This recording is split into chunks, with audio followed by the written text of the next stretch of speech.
Hello and welcome to Selling Sheet Music, a podcast for composers, arrangers, and songwriters to learn more about publishing and marketing their sheet music. I'm your host, Garrett Breeze. Thanks for listening.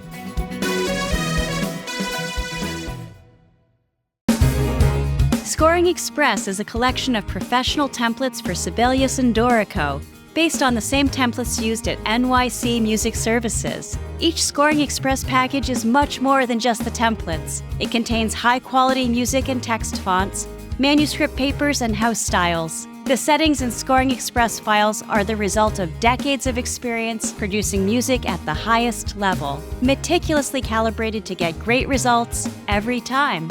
There are suites for chamber music, jazz, theater and studio, and the new choral and vocal suite, perfect for songs, choral anthems, and hymnals, with publisher-level quality results right away. Get started using Scoring Express today at scoringexpress.com. Make your music look as good as it sounds.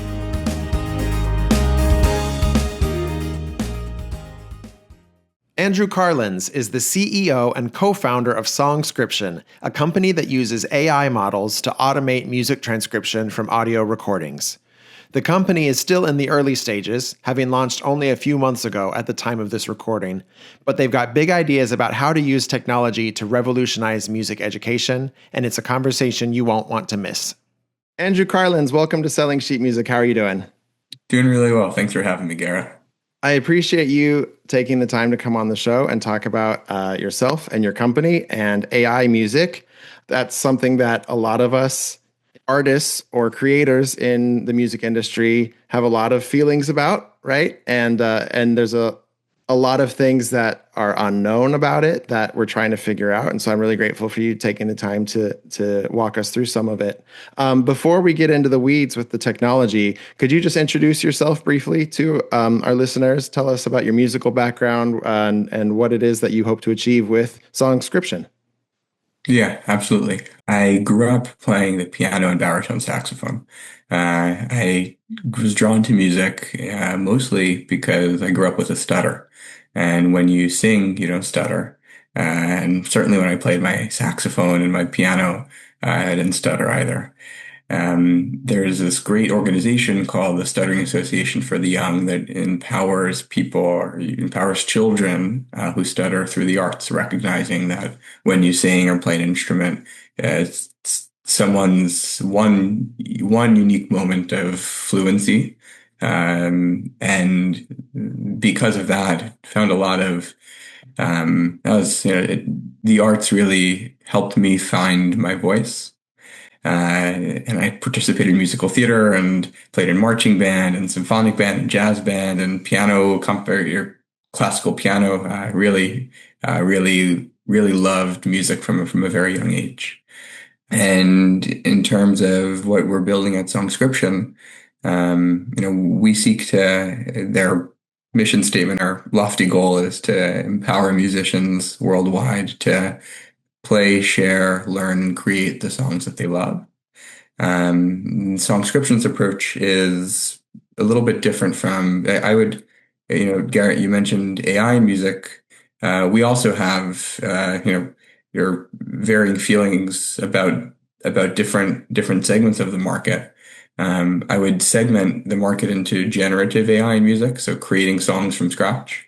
And then there are this suite of productivity tools that help that help musicians, creators, arrangers do their job faster, or allow them to focus on the truly human parts of music as opposed to the more mechanical parts. And we focus on that latter set, on a productivity tool for creators, learners, and educators. Help me to understand the kind of technology that's involved in something like Songscription. I've used the service a couple of times. It's actually worked. It's possibly the best one I've seen yet when it comes to AI transcription. Basically, you can upload an MP3 file or you can give it a YouTube link and it transcribes whatever instrument you ask it to. So right now, I think it's limited to piano, violin, guitar, maybe. I've used it on a couple of piano tracks to notate things, and it's done surprisingly well. But when people hear about AI, they are generally thinking of, like you said, the generative AI, the Chat GPT, and the text-based, large language models. So, what kind of AI technology are you using, and how does that compare to the other types of things that you hear about in the news? For sure. So in music, there's this subfield of AI called music information retrieval, and it turns out that taking an audio file and mapping it to sheet music is a really, really difficult problem, one that is incredibly unique from the kind of problem that your standard LLM will solve. And that's why if you upload a song to, say, ChatGPT, they do a really bad job at mapping it to sheet music. It's because the problem is fundamentally different, and the way that the models are trained are fundamentally different. So actually, we in in-house, so it's a team of four of us. We in-house have had to train our own AI models from scratch. And that's why, Garrett, it sounds like you tried some other services out there. That's why ours produces fundamentally different results. So does that mean you're literally like showing it a PDF of a score and a recording and telling it to connect the dots, or what does that training look like? Yeah, yeah. So our chief science officer, or our head of AI, is named Tim Bayer. He discovered this really breakthrough way of creating quite accurate models, and the model is actually trained in two steps. And Tim Bayer's paper was published last year, and it was presented at ISMER, the International Society for Music Information Retrieval. So for yourself or for any of the viewers out there that are more curious or on the more academic side, the paper is public. We've since refined the model and changed some of the underlying approaches, or refined it, but the overall approach at a high level is actually public information. And what we do, although to you, Garrett, it looks like one model, you upload some audio, it could be recorded on your phone, and it gives you the sheet music for it. It's actually a two-step process. The first step, we've trained a model that takes audio and turns it into MIDI. And the second step is we have a second model that takes MIDI and maps it onto sheet music for that given instrument. And just like any AI model, you have a lot of input and output, a lot of examples, and you run that through an algorithm such that the algorithm picks up that if it hears this particular pitch, it maps to this particular MIDI output, and then the second model, given MIDI output X, in the context of this greater scheme, then it maps to this particular note. And does what do we call the AI? What do we call it? Do you have a name for it? Does your algorithm have a name?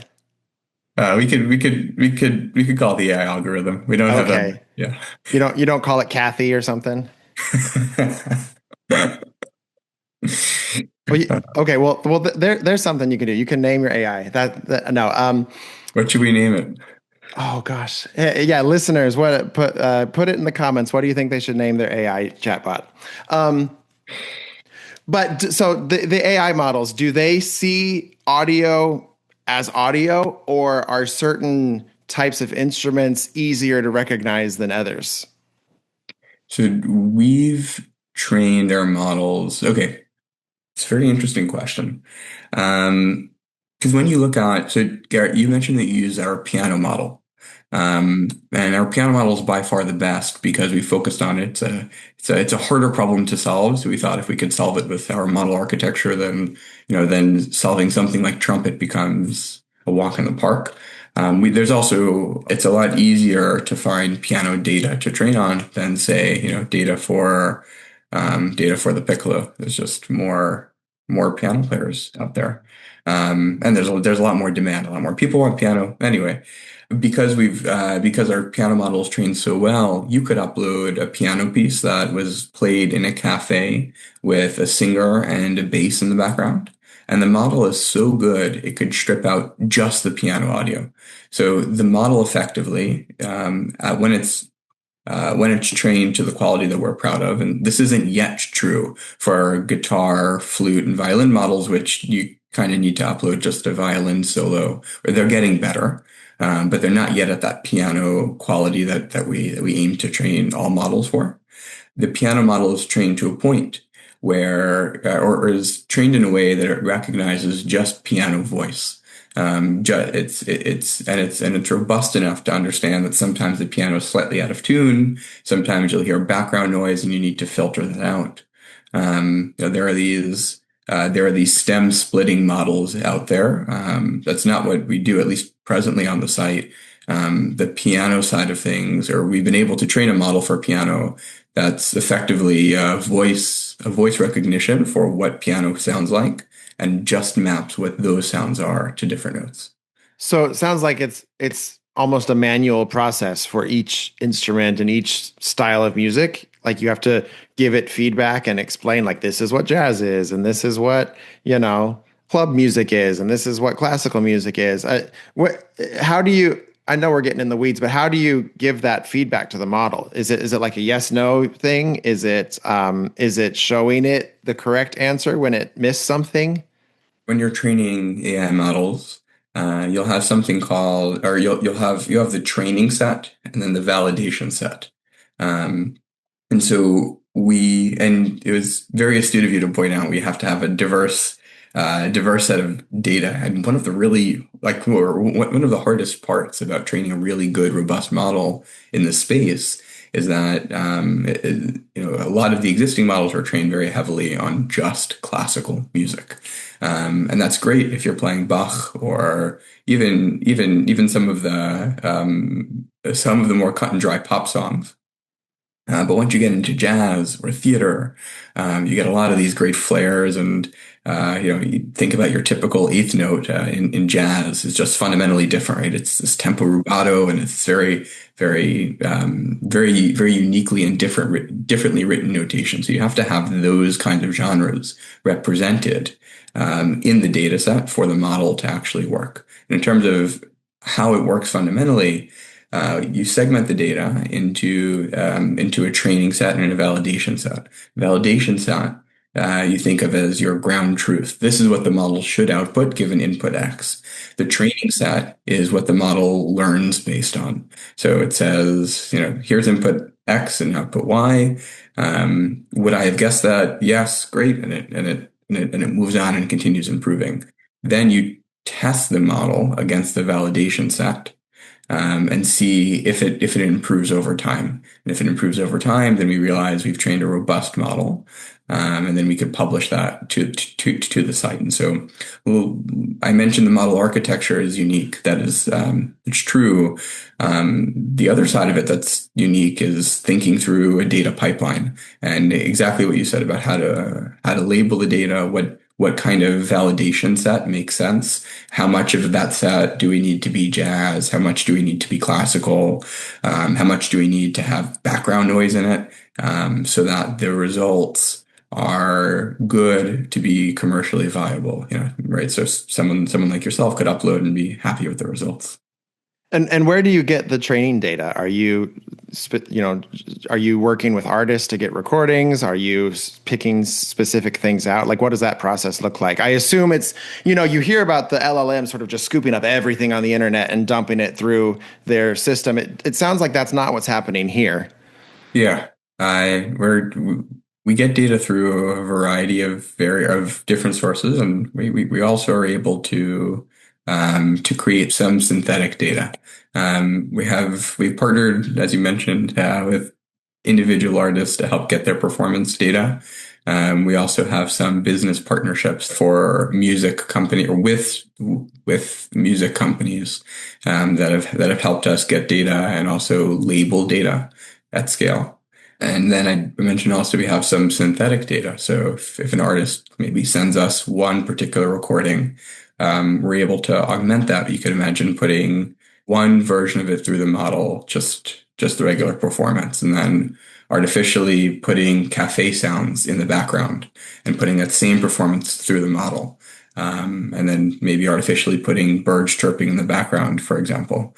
And so that allows the model to be robust against various background sounds, even though it's the same underlying performance. So we aren't creating new performances for two reasons. One, we want to empower artists, And two, also, there's something uniquely human about playing music that any generative AI model has not yet, and we aren't sure if they ever will be able to come close to mimicking. So having that human performance allows the models to perform at the highest level possible. How similar is what you're doing to the optical music recognition or OMR companies that are out there? We've been promised that, scanning your music and turning it into a MIDI file, we've been promised that for a decade. It still hasn't materialized. I'm almost wondering if you'll get there first, right? Is there something about audio that makes it easier, or does it sort of go hand in hand? So there are actually two totally different fields. And as a team, we're a bunch of music nerds. We're a bunch of passionate musicians and also tech nerds. And so the OMR field is something that we're always reading up on, and we're excited about the different developments there. But it's fundamentally a different problem. The AI model for us is trained, for example, we could just focus on piano. It's trained specifically to recognize piano voice and then map that to sheet music. The OMR models are trained. It's more of computer vision and image recognition requires a totally different model architecture, a totally different set of data, because at that point you're saying input PDF X and output XML Y. In terms of why we chose to focus on music information retrieval and audio to score versus OMR, it's because the audio to score is something that really relates to us. We aren't mentioned that we're passionate musicians. We're also not musical proteges, and we love the greats, and we love to practice. And we realize that a lot of music is inaccessible for learners and educators worldwide. I in high school, for example, I mentioned I played the Barry sax. I played in pit orchestras, and I played in pit orchestras and jazz bands, and given scores written for either the tenor saxophone, which was a pain in the neck to actually sit down and transcribe, or right, was in jazz bands and would hear this awesome solo that was recorded, I don't know, 3 decades ago by one of the greats. I was like, how the heck do I play that? And there was no way that I ever could. So we thought as a team, how could we solve it so that this generation of artists, it's the case 50% of children put their instrument down before graduating high school. And our experience was a lot of the reasons why we don't play as much is because the music that we want to play on our instrument at our level is inaccessible. So what if you could create a world where that's not necessarily the case? Or a composer, like when I was composing, I didn't have to sit down and write by hand. I think most people, myself included, operate under the assumption that automatic music transcription, it's not a question of if, it's a question of when. We all just kind of assume that it's going to happen eventually, that someone will figure out. Maybe it'll be you, maybe it'll be someone else. When that does happen, though, it's going to have enormous consequences on the music industry. I make a sizable amount of my income transcribing music for people or arranging music that doesn't exist. There are numerous publishing companies that are putting out music that could be obsolete if anyone could just take a recording and throw it into an AI and get sheet music like that. So I'd like to hear from you just your vision of what the industry would look like if everything went the way that you hope it will. Writing down music is more of an art than a science, at least at that last 10% stage, right? And there's no one right way to display a given piece. Even if you take a very basic example of common time versus cut time, right? The piece has a certain feel to it. And AI models can get good at identifying it, but it'll never be as good as a human because there's such artistry to it. What we imagine building is a tool and a platform that could get somebody 90, 95, even 99% of the way there. But for the human arrangers and for the human composers out there, the tool could allow their workflow to increase rather quickly because they currently spend, or many of them that at least we've spoken to, spend hours recreate or going through their composition and listening and figuring out what the heck they played. For the transcribers and arrangers out there, there's a long tail of transcribers who are transcribing or arranging things that are rather basic. Maybe instead of spending 80-90% of their time writing down note by note, they could take on a greater volume of requests, because they only need to focus on that last mile delivery, on making sure that it is in common time, not cut time, and making sure that the right or that the arpeggio is linked and tied together. That's something that's, focusing on the more human parts of the song as opposed to the more mechanical parts. It is our view, Garrett, too, that transcription is the bottleneck in the industry.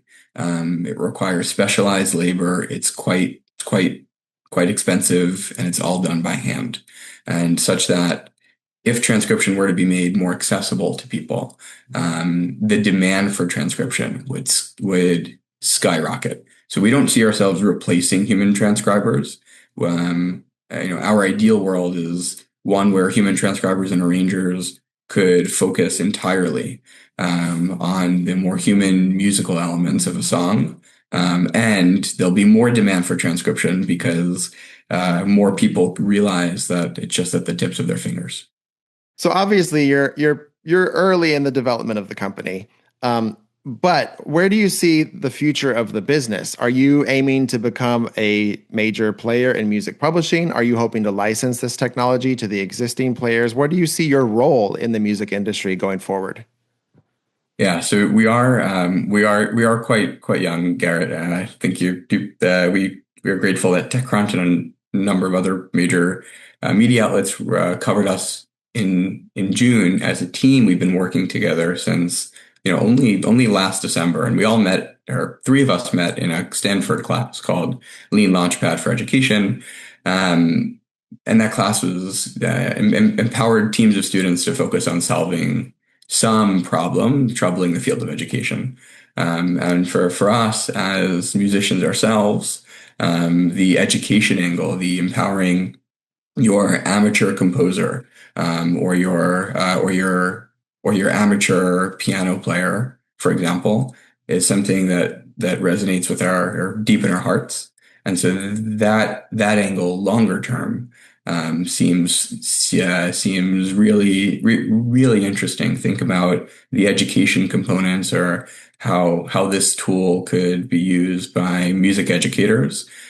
Say your average band, your average high school band teacher could get scores arranged for their or at the level of play of each individual band member, in a way that could get their band's favorite songs arranged at the individual level of play of each of their band members. That kind of potential future really excites us. And part of the problem that we can relate to, and also it's a problem that we know that hundreds of millions of people around the world could also relate to, in terms of what that looks like, and whether it's a product that goes directly to consumers, or a product that that works in tandem with sheet music providers.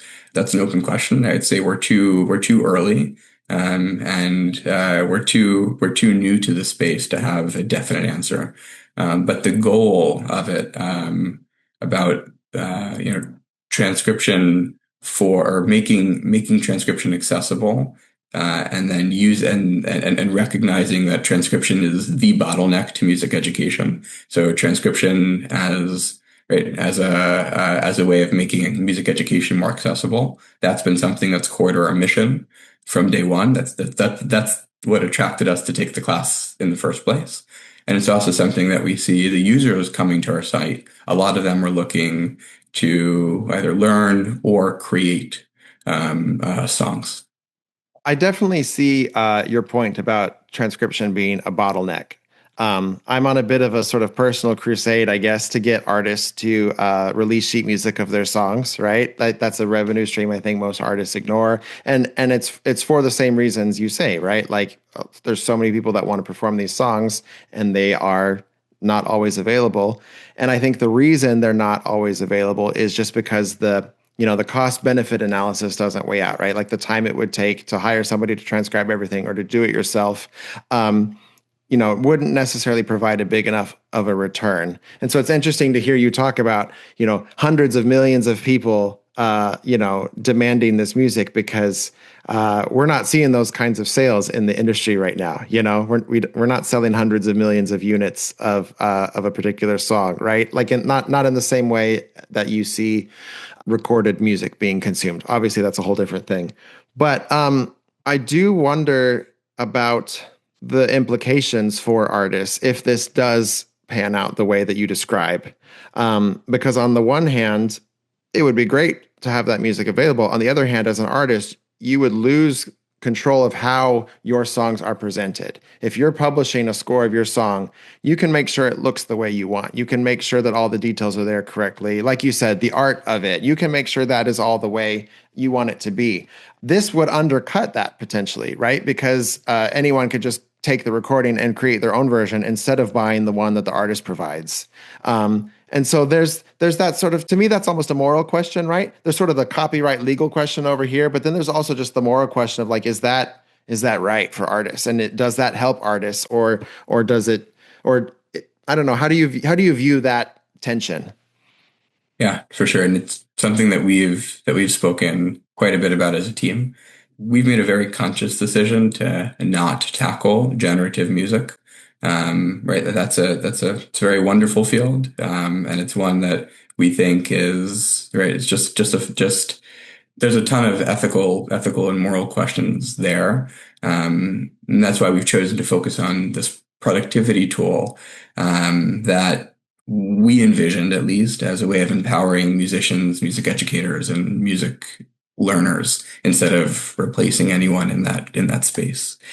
What we see also on our site is a ton of users. A majority of users are uploading songs that fall in what we call this long tail of requests. So because sheet music is such a bottleneck, and Garrett, you mentioned the cost and time component of transcribing. I would actually add another major limiter in there, and this is, we think, is the core limiter. It's that it requires a very specific set of skills. And you have very famous musicians, the Beatles probably most famously, that don't know how to read sheet music, and so even if they did want to write it down, they quite literally couldn't.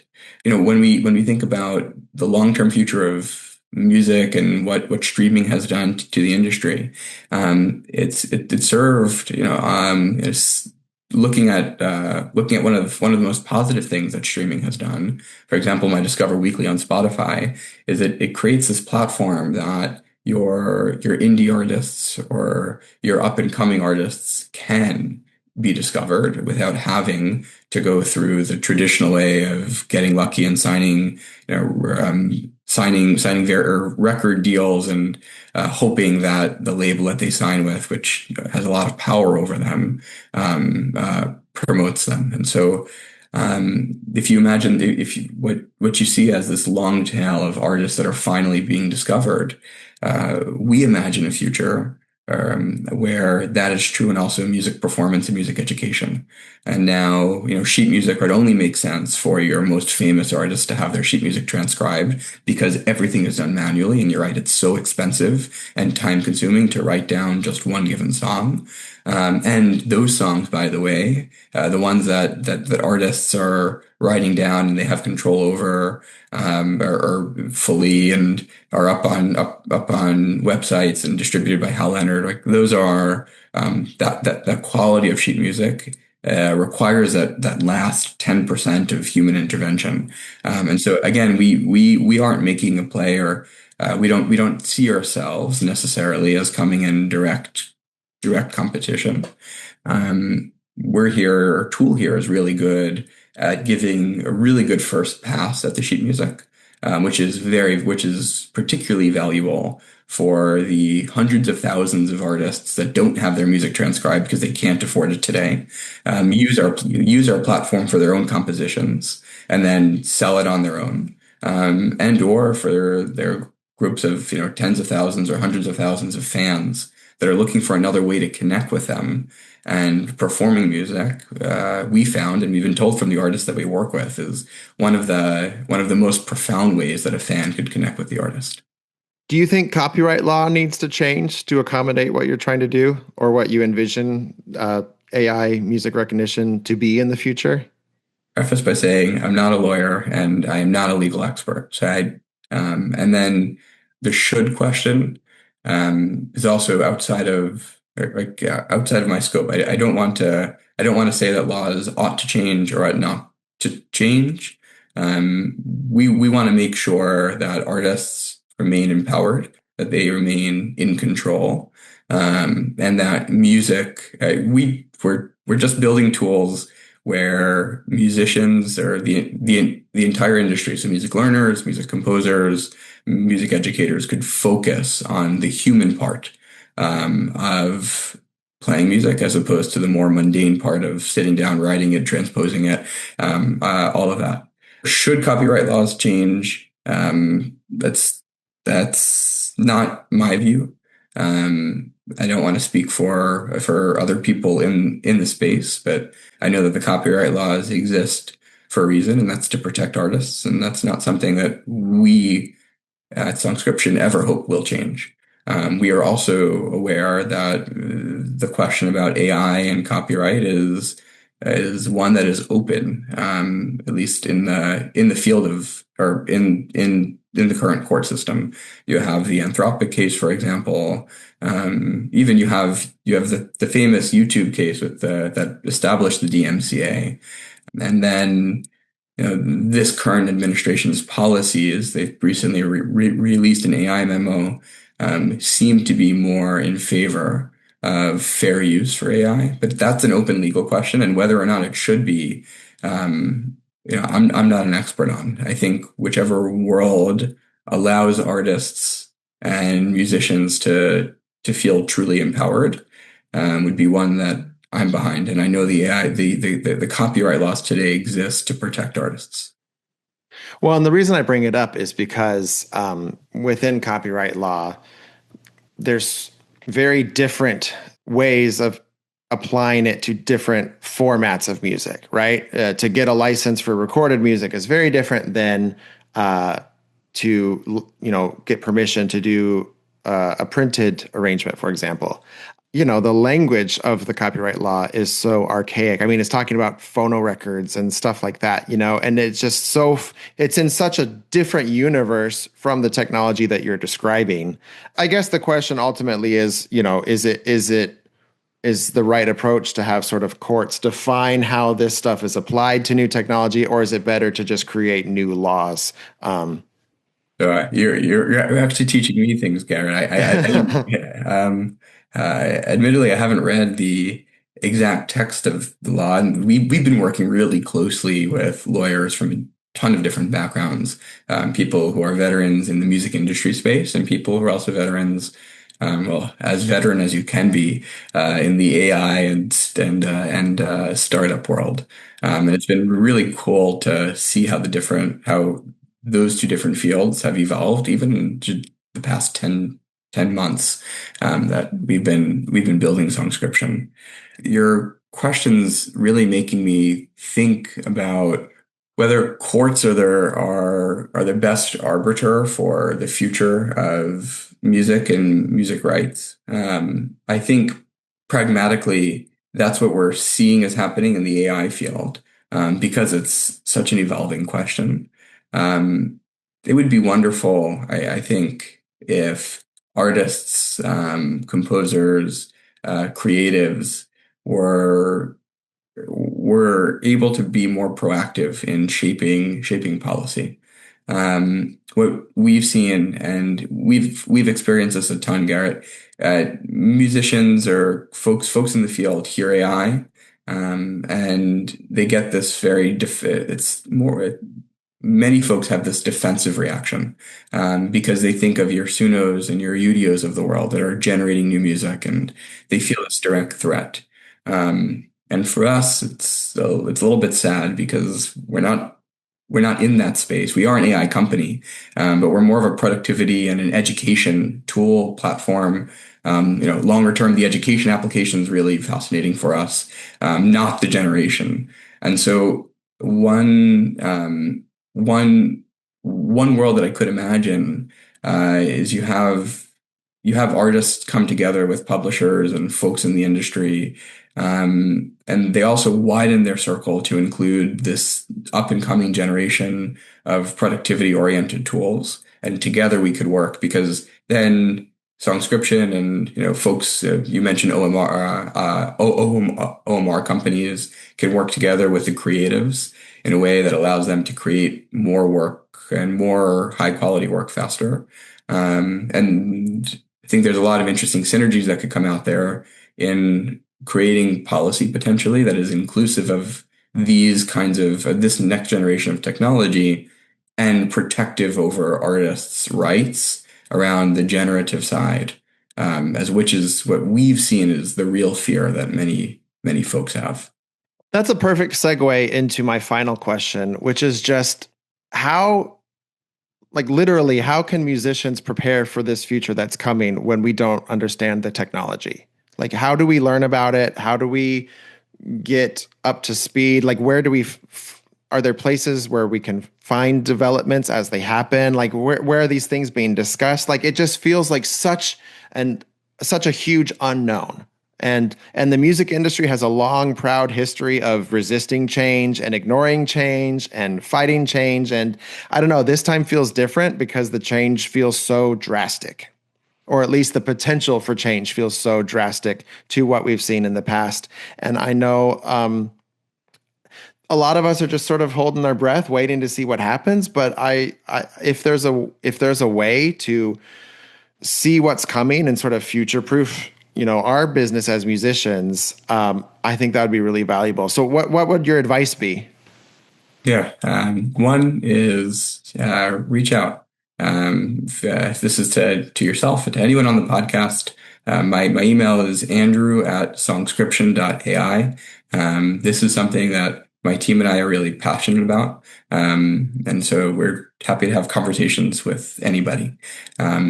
In terms of other ways to educate, I mentioned we have Tim Baya, our chief science officer, whose paper is published, and there's a whole field of music information retrieval that has a number of academic papers published. Now, those are above my level; those are above my pay grade, and I had no idea about the space. Even 5 months ago, my team has had to do a lot to educate me, and I'll say that ChatGPT or your LLMs are really good at summarizing articles in layman's terms, and that could be a really great at-home education tool for anybody. Upload some kind of a scientifically published article in the space on a particular subtopic that interests you. If it's optical recognition or if it's audio to sheet music transcription, and then at least the prompts that I give, because my brain is probably at that level, generally speaking, it's, please describe this for a 4-year-old, and it does quite a good job there. And if that's not enough, or if folks would prefer more of a live conversation, that's something that we talk about every day, and I love these conversations. Well, thank you for having the conversation with me. It's been very insightful to hear what's going on, and I appreciate the openness and the thoughtfulness that you've put into this. Where can our listeners find a Songscription?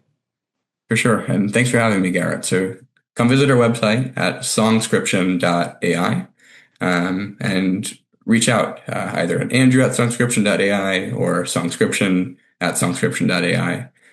We're happy to hear from all y'all.